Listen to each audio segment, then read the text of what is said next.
सभी दोस्तों का बहुत बहुत स्वागत है शिवानी मैम हिंदी साहित्य क्लासेस में। कैसे हैं आप सभी?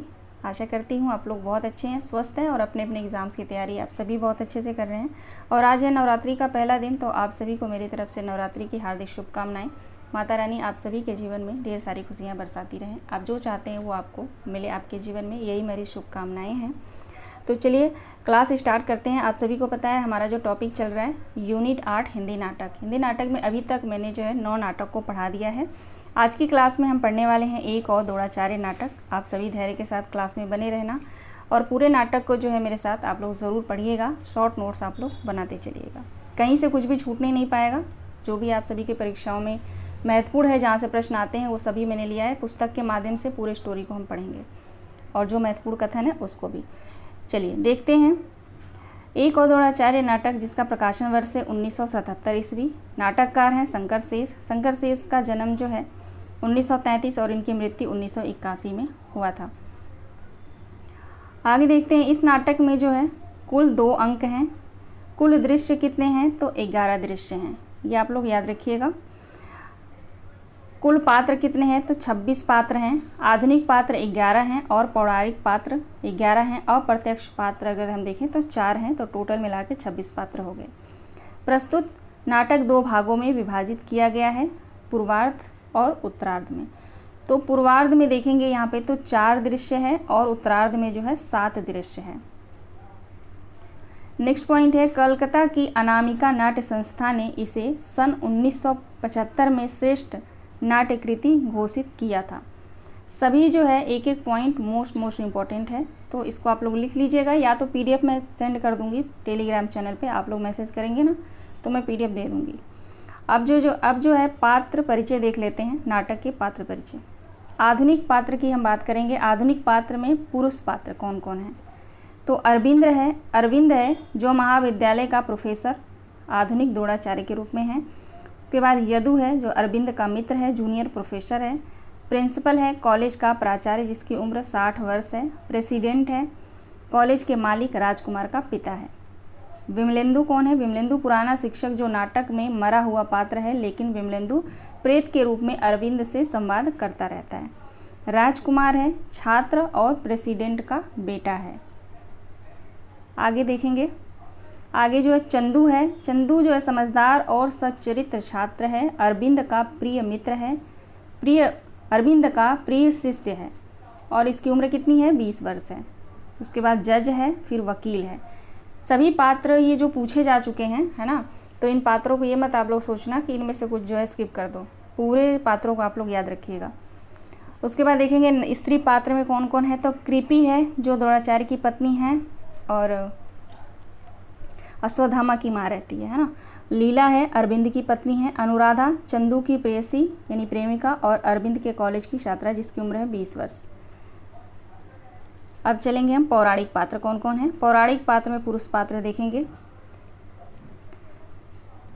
द्रोणाचार्य गुरु द्रोणाचार्य हैं। अश्वत्थामा है जो द्रोणाचार्य के पुत्र हैं। भीष्म है, अर्जुन, एकलव्य, युधिष्ठिर और सैनिक, है ना। पौराणिक पात्र में जो है ये कृपी आएगी।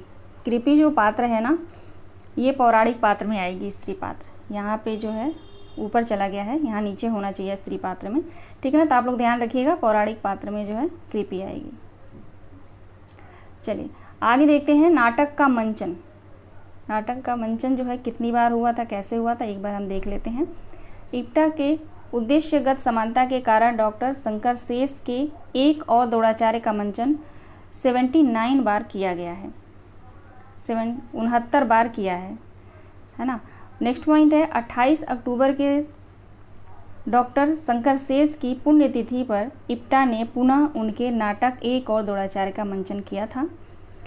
बम्बई के इप्टा नाट्य संस्था ने 28 अक्टूबर 1993 को बम्बई मंत्रालय में यशवंतराव चौहान केंद्र में एक और द्रोणाचार्य एक अलग प्रकार का सफल प्रयोग हुआ था। नेक्स्ट पॉइंट है डॉक्टर शंकर शेष के स्मृति समारोह के अवसर पर एक और द्रोणाचार्य नाटक प्रस्तुत किया गया था। आगे देखेंगे नाटक का विषय देखते हैं। नाटक का विषय क्या, क्योंकि प्रश्न जो बनता है ना वो यहाँ से ज़्यादा बनता है, उसके बाद जो है नाटक में जो है, जो नाटक का उत्तरार्ध भाग जो कहानी है, पूर्वार्ध की जो कहानी है, उसको भी हम पढ़ेंगे। तो वहाँ पे पहले जो है एग्ज़ामिनर जो पेपर सेट करता है, वहाँ पे पहले बाद में जाएगा। जो उसके फैक्ट हैं, जो मोस्ट इम्पॉर्टेंट हैं, उनको जो है वहाँ से प्रश्न वो हमेशा बनाते हैं। तो इनको जान लेना ज़रूरी है, ठीक ना। आप लोग, आई होप आप लोग मेरी बात को समझ रहे होंगे। चलिए देखते हैं नाटक का विषय क्या है। गुरु और शिष्य के रिश्तों में टकराव, द्रोणाचार्य के रूप में वर्तमान विसंगति का चित्रण, अध्यापक के अस्तित्व की समस्या, शिक्षा व्यवस्था में व्याप्त अनाचार को दिखाया गया है, भ्रष्टाचारी शिक्षण व्यवस्था को दिखाया गया है, पौराणिक और आधुनिक कथा का समन्वय है। नाटक का उद्देश्य क्या है? एक और द्रोणाचार्य नाटक का उद्देश्य क्या है, ये देख लेते हैं। इस नाटक के द्वारा वर्तमान शिक्षा जगत में व्याप्त भ्रष्टाचार, पक्षपात, राजनीति, घुसपैठ, आर्थिक एवं सामाजिक दबावों के चलते निम्न मध्यवर्गीय व्यक्ति के असहाय बेबस चरित्र को उद्घाटित करना या किया गया है। इस नाटक का उद्देश्य केवल पौराणिक गाथा को दोहराना नहीं रहा है, किंतु उसके माध्यम से किसी सूक्ष्म से सूक्ष्मतर मानवीय सत्य को खोजना है। मानव के अंतस में गहन अंधेरे में बैठकर उस बिंदु को छूकर एक ऐसी हलचल मचा देना है जिससे व्यक्ति उस पौराणिक घटनाओं को नए संदर्भों में देखने, समझने और स्वीकारने की कोशिश करे। चलिए अब आगे देखेंगे। नाटक में मूल 2 समस्याओं को उठाया गया है, वो कौन कौन से हैं? तो पहला है शिक्षा व्यवस्था में व्याप्त अनाचार की समस्या, दूसरा है वेतनभोगी मध्यवर्गीय में जीवन जीने वाले अध्यापक के अस्तित्व की समस्या। यहाँ पे कुछ मोस्ट इम्पोर्टेंट हैं, नोट करके जो है मैंने यहाँ पे टाइप किया है, तो इसको एक बार हम पढ़ लेते हैं, फिर चलते हैं कथा की ओर। नाटक का आरंभ एक संध्या से होता है, यह लीला द्वारा लाइट जलाने से पता चलता है। नाटक का आरंभ जो है पूछा जाए कहाँ से होता है, तो एक संध्या से होता है, यह लीला द्वारा लाइट जलाने से पता चलता है, ठीक ना। आगे देखेंगे। उत्तरार्ध का आरंभ दिन में ही घटित होता है। उत्तरार्ध का आरंभ कहाँ से होता है, तो दिन में ही घटित होता है, क्योंकि फ़ोन पर श्रीमती लीला श्रीमती शुक्ला के घर आम का अचार लेने के लिए अपने चपरासी को भेजने की बात करती हैं। तीसरा चौथा दृश्य भी दिन का ही है। उत्तरार्ध के दूसरे दृश्यारंभ में चारों ओर सन्नाटा और रहस्यमय संगीत के साथ विमलेंदु की शरीर कृति उभरने से होता है। तीसरे दृश्य की योजना से जुड़ी है और चौथा दृश्य पुनः रात्रि काल का है, क्योंकि यहाँ भी विमलेंदु प्रेत का अरविंद के साथ जेल में वार्तालाप आयोजित हुआ है। पांचवें दृश्य में अदालत है, जो दिन में ही संभव है। छठा दृश्य पुनः जेल में रात्रि का ही है। छठा दृश्य क्या है, जेल में है और रात्रि का। सातवें दृश्य दिवसकालीन ही है, क्योंकि महाभारत युद्ध संध्या उपरांत नहीं चला करता था। अंतिम दृश्य भी जेल में रात्रि काल का ही है, ठीक है ना। तो यहाँ पे आप लोग अंतिम याद रखिएगा और स्टार्टिंग का याद रखिएगा। स्टार्टिंग का पहला, दूसरा और लास्ट का याद रखेंगे, है ना। बहुत महत्वपूर्ण है, यहाँ से प्रश्न आने की संभावना है। अब हम चलेंगे कथासार पे। ये मैंने बुक से लिया है, दृष्टि की बुक से लिया है मैंने, ठीक है ना। इसके पहले भी मैंने एक द्रोणाचार्य नाटक मैंने पढ़ाया हुआ है, सभी नाटक मैंने पढ़ाया हुआ है, पूरा नाटक, कहानी, निबंध और यूनिट 10 जो अन्य गतिविधियाँ हैं वो सब कुछ मैंने पढ़ाया हुआ है ना। तो उसका लिंक भी मैं इसी वीडियो के डिस्क्रिप्शन बॉक्स में दे दूँगी, आप लोग चाहे तो वो भी पढ़ सकते हैं, लेकिन सेम टू सेम है ना, सब कुछ वही है। चलिए, क्योंकि उस वीडियो को आप लोगों ने बहुत देखा है, तो कुछ इसमें जो है मैंने कुछ नया ऐड किया है ना। कुछ जो महत्वपूर्ण फैक्ट जो उसमें उस वीडियो में छूट गए थे, तो इसमें लिया है मैंने। चलिए देख लेते हैं। इस नाटक में 2 कथाएं समानांतर रूप में चलती हैं, जैसा कि आप सभी को पता ही है। इस नाटक में पुराने कथानक और आधुनिक समस्याओं का समाधान ढूंढा गया है। कथासार देख लेते हैं। पूर्वार्ध का कथासार क्या है देखेंगे। नाटक में आधुनिक कथा का नायक अरविंद एक मध्यवर्गीय परिवार से संबंधित प्राइवेट कॉलेज का अध्यापक है। अरविंद क्या है, मध्यवर्गीय परिवार का है और प्राइवेट कॉलेज का एक अध्यापक है, जिसे अपनी कैंसर ग्रस्त मां का इलाज करवाना है। विधवा बहन का परिवार चलाना है। उसकी माँ को क्या हुआ था, कैंसर हुआ था। किसकी माँ को, अरविंद की माँ को, ये आप लोग याद रखिएगा। इसकी बहन कैसी है, तो विधवा है, ठीक है ना, वो जो है विधवा हो गई है, उसकी घर पे रहती है, उसका परिवार भी इसको चलाना होता है अरविंद को। क्योंकि पूछ सकता है कि अरविंद के माँ को कौन सी बीमारी थी, तो आप लोग ध्यान रखिएगा, कैंसर चलाना होता है। आगे देखेंगे, बेटे को मेडिकल कॉलेज भेजना है। बेटे को कहाँ भेजना था, इसको मेडिकल कॉलेज, ये भी याद रखेंगे, आप लोग नोट कर लीजिएगा। आगे देखेंगे तो इन सारी जिम्मेदारियों के बावजूद वो अपने सिद्धांत के अनुसार कॉलेज के प्रेसिडेंट के बेटे राजकुमार को परीक्षा में नकल करते हुए पकड़ लेता है। किसको पकड़ता है, प्रेसिडेंट के बेटे राजकुमार, जो राजकुमार है ना, ये नकल करता रहता है, तो इसको पकड़ लेता है अरविंद। किंतु अपने मित्र यदु, इसका मित्र कौन है, यदु, ठीक है, यदु, किंतु अपने मित्र यदु, पत्नी लीला और प्रिंसिपल के कहने पर राजकुमार की रिपोर्ट नहीं भेजता है। राजकुमार की रिपोर्ट जो है नहीं भेजता है तथा प्रेसिडेंट के साथ मिलकर कॉलेज का प्रिंसिपल बन जाता है ना। इसको प्रलोभन दिया जाता है, भाई तुम ये सब चीटिंग जो हुआ है इसको मत बताओ और मैं तुम्हें जो है इस कॉलेज का प्रिंसिपल बना दूंगा, है ना। जो राजकुमार का पिता रहता है वो कहता है, प्रिंसिपल बन जाता है। उसके प्रिय शिष्य चंदू को कॉलेज से बाहर निकाल दिया जाता है। प्रिय शिष्य इसका कौन है, चंदू है। चंदू इसका प्रिय शिष्य होता है अरविंद का, है ना। इसको जो है कॉलेज से निकाल दिया जाता है। नाटक में अरविंद का एक मृत मित्र जो है बिमलेंदु बार बार आता है, जो उसे अपने द्वारा रचित द्रोणाचार्य नाटक सुनाता है, जो महाभारत काल के द्रोण की कथा पर आधारित है। किसकी कथा पर, तो द्रोण की, महाभारत काल के द्रोण की कथा पर आधारित है। जो महाभारत में द्रोणाचार्य होते हैं उनके ऊपर जो है आधारित है। उसके बारे में जो है बार बार आता है और बताता है। कौन, बिमलेंदु। किससे बताता है, तो अरविंद से। इस कथा में अश्वत्थामा का कृपि से दूध पीने की याचना करना, द्रोणाचार्य का द्रुपद के पास मदद मांगने के लिए जाना, द्रुपद द्वारा द्रोणाचार्य का अपमान करना, भीष्म के कहने पर अपनी पत्नी कृपि के दबाव के कारण द्रोणाचार्य का पांडवों और कौरवों का गुरु बनना तथा अंत में अर्जुन के सामने एकलव्य से गुरु दक्षिणा में उसका अंगूठा मांग लेना की कथा का वर्णन है। ठीक ना, यहाँ तक आप लोग समझ चुके होंगे। अब जो है उत्तरार्ध के हम कथा को देखते हैं। अब हमने पूर्वार्ध का पढ़ा, अब उत्तरार्ध का हम पढ़ेंगे। उत्तरार्ध की कथा का आरंभ लीला के सुख से बीत रहे हैं। उत्तरार्ध की कथा का आरंभ लीला के सुख से बीत रहे जीवन से होता है, जहाँ अचानक अरविंद आकर कहता है कि उसने प्रेसिडेंट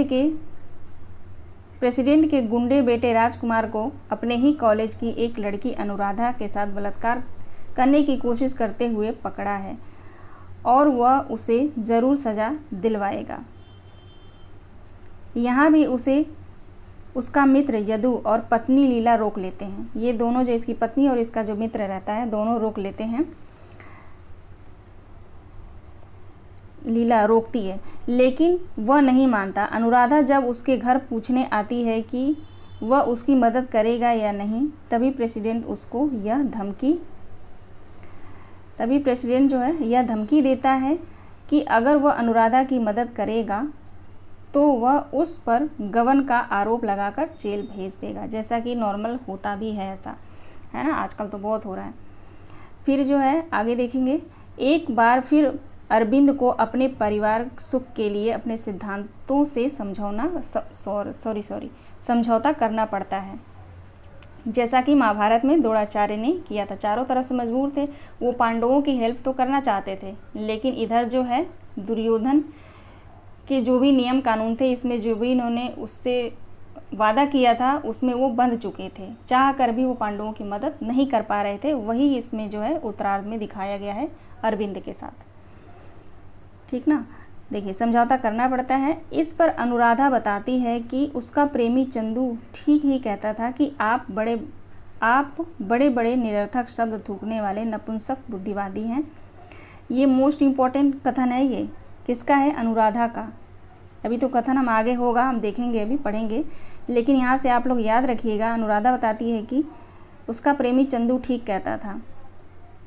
यहाँ से आप बड़े बड़े निरर्थक शब्द थूकने वाले नपुंसक बुद्धिवादी हैं। ठीक ना? ये कथन किसका है? तो अनुराधा का है। और किसको कहती है? अरविंद को।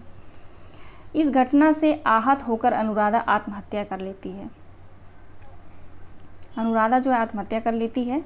यहाँ फिर विमलेंदु की छवि प्रेत के रूप में आती है, जो अरविंद को यह बताता है कि अनुराधा की मृत्यु के जिम्मेदार 3 लोग हैं, प्रेसिडेंट, लड़की का बाप और तुम। और फिर वह अपने नाटक की कथा कहता है और अश्वत्थामा, कृपि और द्रोणाचार्य में संवाद होता है। आगे देखेंगे। अश्वत्थामा अपने माता पिता से पूछता है कि मेरे संस्कार में क्या कमी थी जो द्रौपदी के चीरहरण पर मेरा खून गर्म नहीं हुआ। इस पर कृपि, द्रोण और अश्वत्थामा दोनों को दुत्कारती है। तभी द्रोणाचार्य कहते हैं कि भीषण युद्ध होगा जिसमें सर्वनाश होगा। मैंने केवल शस्त्र चलाने की शिक्षा दी है, मैंने उसके आगे ऐसा कुछ नहीं सिखाया है जो मनुष्य को मनुष्य बनाता है। मोस्ट इम्पॉर्टेंट है ये कथन, यहाँ से यहाँ तक आप लोग इसको याद रखिएगा, द्रोणाचार्य का है। आगे देखेंगे। अंत में अरविंद और प्रेसिडेंट को पहाड़ी से धक्का देकर मारने का आरोप लगाता है। अंत में क्या होता है? अरविंद पर जो है प्रेसिडेंट को पहाड़ी से धक्का देकर मारने का आरोप लगाता है। अब ये भी पूछा जा सकता है कि अरविंद को जो है क्या आरोप लगाया गया रहता है एक और द्रोणाचार्य नाटक में। तो पहाड़ी से धक्का देने का या आत्महत्या करने का, ऐसे ऑप्शन आएगा, तो आप लोग याद रखिएगा। पहाड़ी से धक्का देकर मारने का आरोप लगाता है। जिसका एकमात्र आंखों देखा गवाह उसका शिष्य चंदू रहता है ना। और कोर्ट में चंदू से जब यह पूछा जाता है कि क्या अरविंद ने प्रेसिडेंट को धक्का दिया, तब वह कहता है हो सकता है, अर्ध सत्य, यानी कहता है हो सकता है, अर्ध सत्य बोला उसने।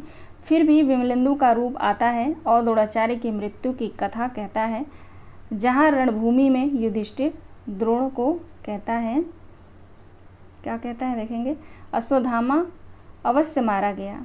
क्या कहता है? अश्वत्थामा अवश्य मारा गया। वह नर था या कुंजर। तेज शंख ध्वनि कोलाहल जिसमें द्रोणाचार्य अपना शस्त्र रखकर निहत्थे हो जाते हैं और धृष्टद्युम्न उनका जो है वध कर देता है। विमलेंदु अरविंद से कहता है कि तुम आधुनिक युग के द्रोणाचार्य हो। तुम आधुनिक युग के द्रोणाचार्य हो। ये कौन कहता है?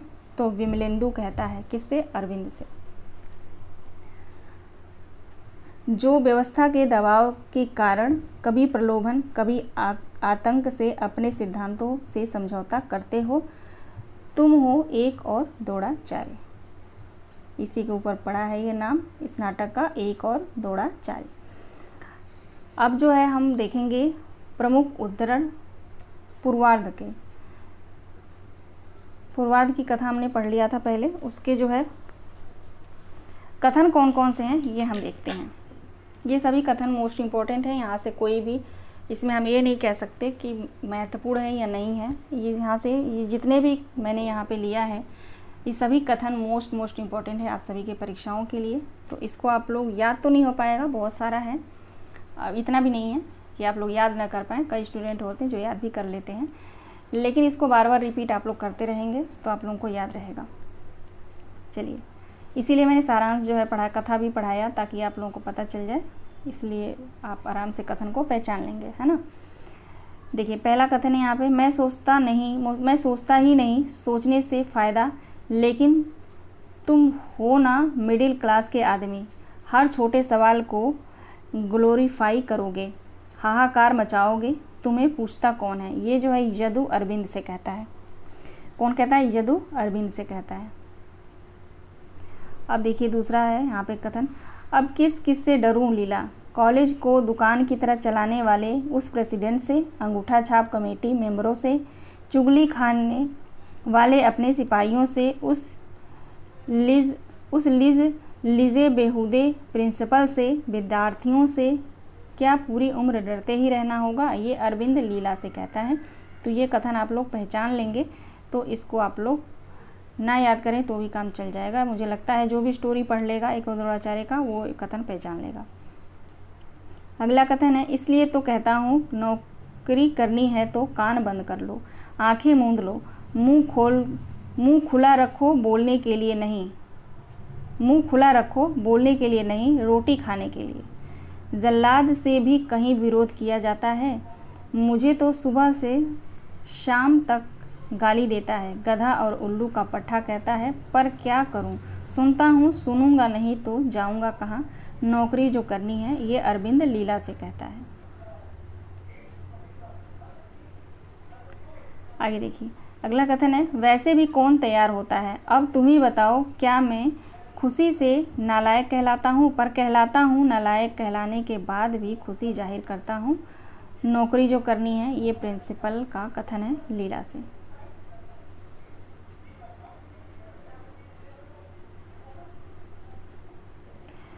अगला कथन है, 1 मिनट रुकिए, तो ये प्रिंसिपल का कथन कैसे हो सकता है? वैसे भी कौन तैयार होता है, जब अब तुम ही बताओ, क्या मैं खुशी से नालायक कहलाता हूँ, पर कहलाता हूँ नालायक, कहलाने के बाद भी खुशी जाहिर करता हूँ, नौकरी जो करनी है। प्रिंसिपल लीला, अच्छा प्रिंसिपल जब बन जाता है ये तब का है, ठीक है। आगे देखेंगे, हाँ यह हुई दुनिया की बात, केवल औरत ही मर्द को समझा सकती है, कहो उससे नौकरी करना सीखे। अब अपनी तारीफ अपने मुंह क्या करूं, 30 साल नौकरी की, पूरे 30 साल चुंगी नोके के मुहर्रिर से बढ़ता प्रिंसिपल हो गया। लड़ता तो क्या बनता, लड़ो मत झुको, सोचो मत मानो, समझी तो समझना। ये प्रिंसिपल लीला से। अगला कथन देखेंगे, क्योंकि लोग अक्सर ठीक मौके पर बदल जाते हैं। ये चंदू जो है अरविंद से कहता है। अगला कथन है, बदतमीजी पर धमकी की ही भाषा समझी जाती है अब, अरविंद लीला से। मृत्यु ने उतार कर रख दिया चेहरे, केवल जिंदा रहते बदले जा सकते हैं, 1 2 10 100, पर मृत्यु चेहरा हमेशा उतार कर रख देती है। ये बिमलेंदु कहता है अरविंद से। अगला कथन देखेंगे, तुम्हारे मन की अंधेरी गलियों से बहुत अंधेरा है वहाँ, सीलन भरी हजारों सुरंगें और तहखाने हैं वहाँ, कितना कचरा जमा कर रखा है तुमने, मुझे भी बड़ी मुश्किल से रास्ता मिला। ये बिमलेंदु अरविंद से कहता है। अगला कथन देखेंगे, बेवकूफ़ बलिदान शब्द वापस ले, मैं तुम्हारे क्लासरूम में बैठा इस्ट ईयर का लौंडा नहीं हूँ, जो वजनी शब्दों के माया दर्पण में अपना चेहरा झांकने लगूँ। मैं शब्दों से परे हूँ, चेहरों से परे हूँ। ये बिमलेंदु कहता है अरविंद से। जिंदा हो ना इसलिए मरो तो पता चले कि जीवन क्या होता है। ये कौन कहता है भाई? बिमलेंदु कहता है अरविंद से। 1 सेकेंड आप लोग होल्ड करेंगे।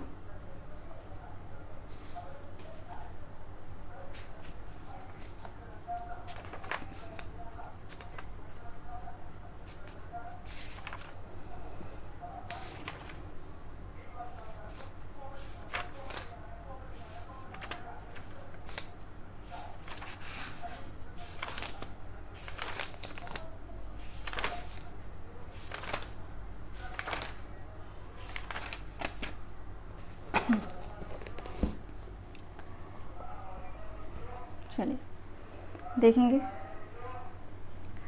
अगला कथन है, साले मिडिल क्लास के आदमी अपनी हर समस्या को ग्लोरीफाई करोगे और ना समझ मेरी बीवी साल भर से नौकरी की तलाश में दर दर भटक रही है। सब आश्वासन देते हैं, नौकरी कोई नहीं देता, सब बकवास है। ये बिमलेंदु अरविंद से कहता है। बिमलेंदु कौन रहता है?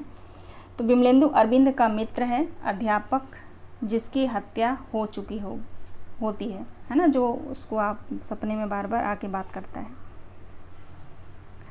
अगला कथन देखेंगे, आंचल छूटने के बाद कभी दूध पिया होता तो याद रहता दूध का स्वाद, दूध के नाम पर जहर देती, तो भी पी लेता। ये कृपी द्रोणाचार्य से।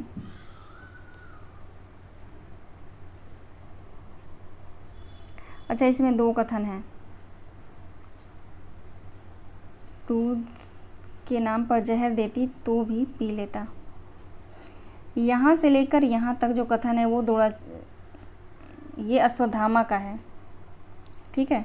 आंचल छूटने के बाद कभी दूध पिया होता तो याद रहता दूध का स्वाद। ये कृपी का कथन है। कृपी द्रोणाचार्य से दूध के नाम पर जहर देती तो भी पी लेता।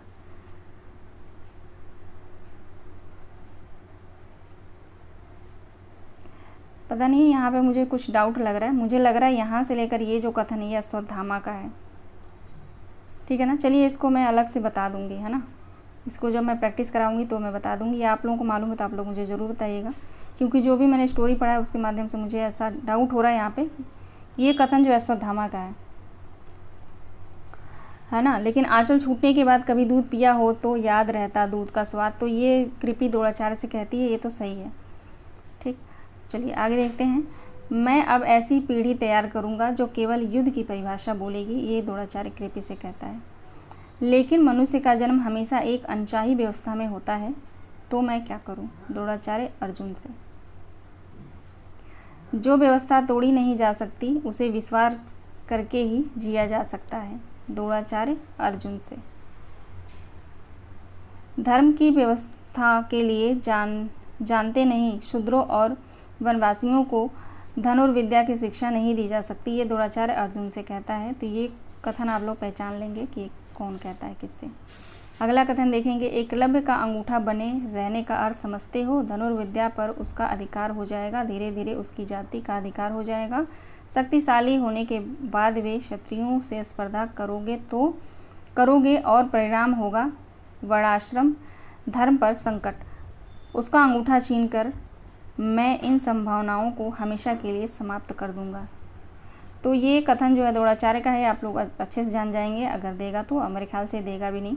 द्रोणाचार्य का कथन है, अर्जुन से कहते हैं।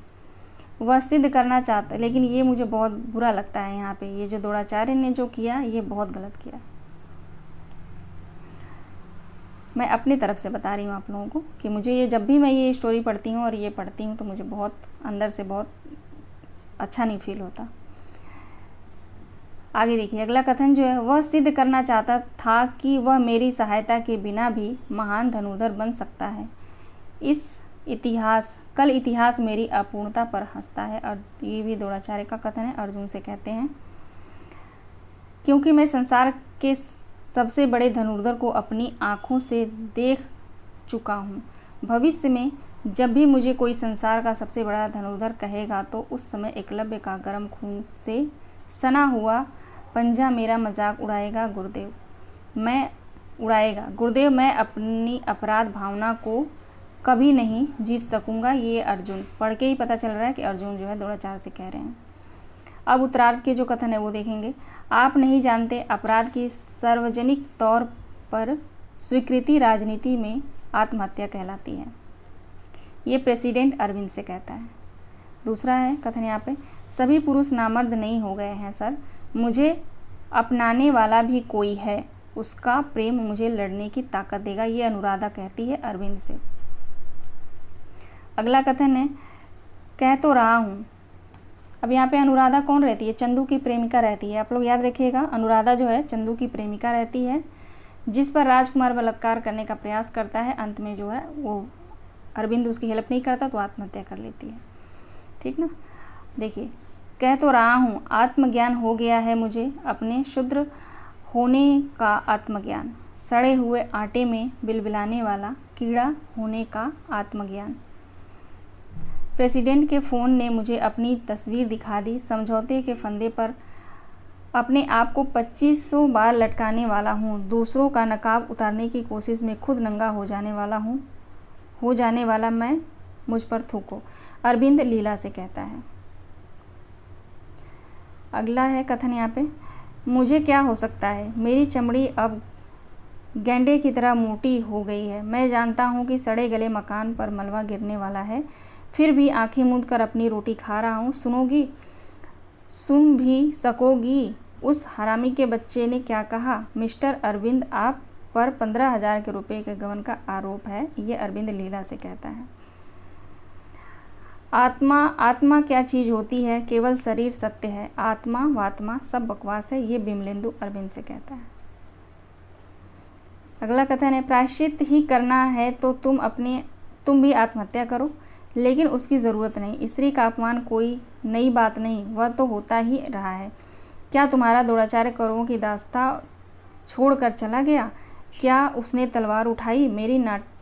मेरा नाटक याद क्यों नहीं करते?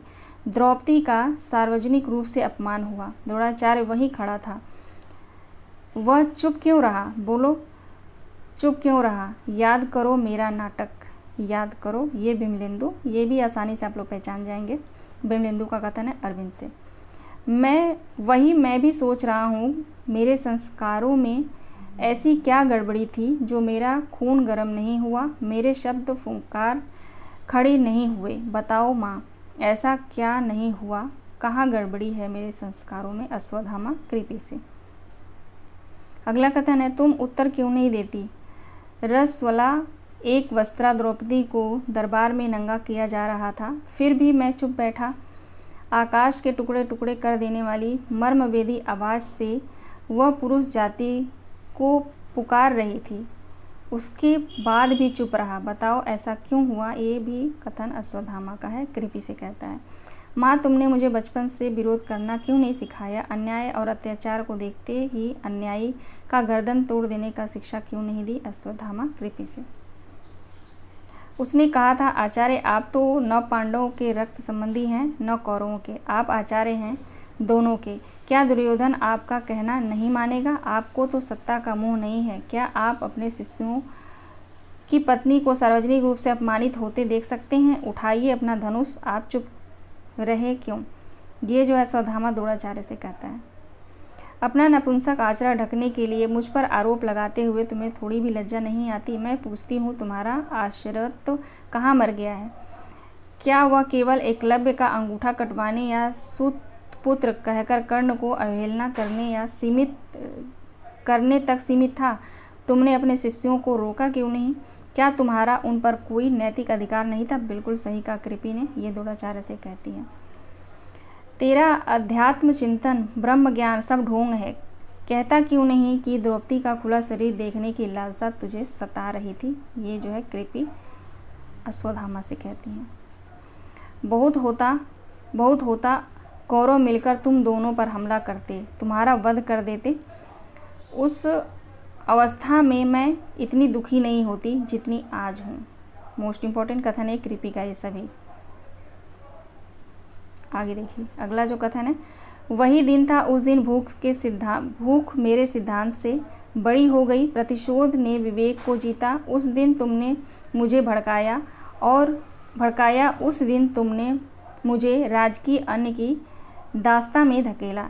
ये जो है द्रोणाचार्य कहते हैं कृपी से। अगला कथन है, और उस राजकीय अन्न की दास्ता ने मेरा विवेक खरीदा, मेरी न्याय बुद्धि खरीदी। मुझे एकलव्य का अंगूठा काटना पड़ा। मुझे कर्ण जैसे होनहार विद्यार्थी को व्यवस्था की आड़ लेकर ठुकराना पड़ा। पक्षपात शुद्धता ने मेरा सत्व छीन लिया। अश्वत्थामा, उस समझौते ने मुझे कभी सही आदमी नहीं बनने दिया, तब मैं सही आदमियों का कहाँ से निर्माण करता? ये जो है द्रोणाचार्य कहते हैं अपने पुत्र अश्वत्थामा से। अगला कथन देखेंगे, उस दास्ता ने मुझे सुरक्षा दी, झूठी प्रतिष्ठा दी, सुविधाओं ने मेरी थार मोथरी कर दी। मेरे भीतर से उस आदमी को जगाया जो बदला लेता है, जो अपने अहंकार को संसार से बड़ा मानता है। द्रुपद से बदला लेने के लिए मैंने अपने विद्यार्थियों को युद्ध का उन्माद दिया, उनका उपयोग अपने स्वार्थ के लिए किया। कृपी, मैं हर दिन छोटा आदमी होता गया। ये भी द्रोणाचार्य का कथन है, लेकिन ये आएगा नहीं, अगर आता है तो आप लोग आसानी से जान जाएंगे। अगला कथन है द्रोणाचार्य का, देखेंगे। अश्वत्थामा, मुझे जलता हुआ भविष्य दिखाई दे रहा है, ये मोस्ट इम्पॉर्टेंट है, ठीक है। कहता है अश्वत्थामा मुझे जलता हुआ भविष्य दिखाई दे रहा है, मुझे दिशाओं को बहरा बनाने वाला युद्ध का कोलाहल सुनाई पड़ रहा है, मुझे अपने विद्यार्थियों के शव दिखाई दे रहे हैं, अपने दारिद्र्य से बदला लेने की मेरी हिंसक भावना मुझे भी ग्रस रही है। द्रोणाचार्य का कथन है। अगला कथन देखेंगे, ठीक किया तुमने, मैं इसी का पात्र था, सत्य और न्याय का पक्ष जानते हुए मैं उसके विरोध से लड़ा, अपने ही शिष्यों के विरुद्ध राजकीय अनिकिदास्ता समझौते का चरित्र ठीक किया तुमने, इस समय तुम्हारा झूठ बोलना ही धर्म है। युधिष्ठिर, तुम सच भी बोलते तो क्या इतिहास झूठ बोलता? अच्छा किया तुमने, अच्छा किया तुमने। ये कौन कहता है? तो द्रोणाचार्य कहते हैं युधिष्ठिर से, है ना। तो ये जो नाटक है अब यहीं पे समाप्त होता है। पूरे नाटक को मैंने रखा, इसके स्टोरी को भी रखा, महत्वपूर्ण कथनों को भी रखा, और जो फैक्ट से जहाँ से प्रश्न बनते हैं, यानी पूरे नाटक जो है आप सभी के परीक्षाओं के लिए बहुत ही महत्वपूर्ण है, कहीं से कुछ छूटने नहीं पाएगा। तो इस नाटक को आप लोग ज़रूर पढ़ लीजिएगा, आपके पास बुक है तो बुक से भी अच्छे से पढ़ लीजिएगा, और आपको लगता है कि कहीं से मेरा कुछ छूट रहा है तो इस PDF को आप लोग बताइएगा, तो मैं सेंड कर दूंगी। उस PDF को आप लोग भी अपने पास रखेंगे और रिवीजन करते रहेंगे। जितने भी नए विद्यार्थी हैं आप सभी का बहुत बहुत स्वागत है। आप लोग मेरे चैनल को सब्सक्राइब ज़रूर कर लीजिएगा, क्योंकि यहाँ पे फ्री कंटेंट जो है आपको दिया जाता है UGC नेट का, जो अपने आप में ही आप सभी को पता है UGC नेट का जो सिलेबस है अपने आप में बहुत बड़ा सिलेबस है, लेकिन उस सिलेबस को जो है मैं पूरे कवर कराने की कोशिश करी हूँ और कराई भी हूँ। ये आप लोग चैनल से जुड़े रहेंगे तो आप लोगों को खुद ही पता चलेगा, है ना। तो चलिए मिलते हैं नेक्स्ट वीडियो में एक नए नाटक के साथ। आप सभी का बहुत बहुत धन्यवाद। Thank you so much.